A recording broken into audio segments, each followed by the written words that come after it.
குறைந்த விலை நிறைந்த தரம் தங்கள் தேவைகள் அனைத்தும் ஒரே இடத்தில். ஜெயச்சந்திரன். அணுசக்தி மிரட்டலுக்கு இந்தியா ஒருபோதும் அடிபணியாது என்றும் பயங்கரவாதத்தை சகித்துக் கொள்ள முடியாது என்றும் ஐநா சபைக்கான இந்தியாவின் முதன்மை செயலர் பெட்டல் காகுலோட் தெரிவித்துள்ளார். ஐநா சபையில் பாகிஸ்தான் பிரதமர் ஷெபாஸ் ஷெரீப் ஆற்றிய உரைக்கு கண்டனம் தெரிவிக்கும் விதமாக பதிலளித்த பெடல் கிளாட், பயங்கரவாதத்தை பொறுத்தவரை பயங்கரவாதிகளுக்கும் அதன் ஆதரவாளர்களுக்கும் இடையில் எந்த வேறுபாடும் இருக்காது என்பதை தெளிவுபடுத்த விரும்புவதாக குறிப்பிட்டார்.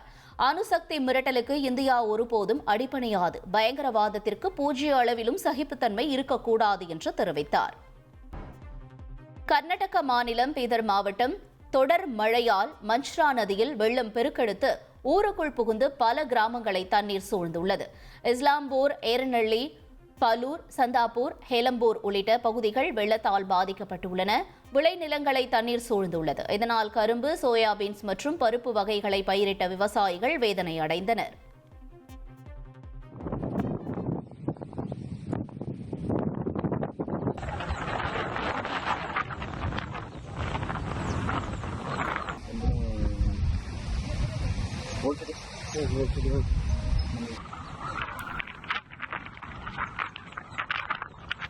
குறைந்த விலை நிறைந்த தரம் தங்கள் தேவைகள் அனைத்தும் ஒரே இடத்தில். ஜெயச்சந்திரன்.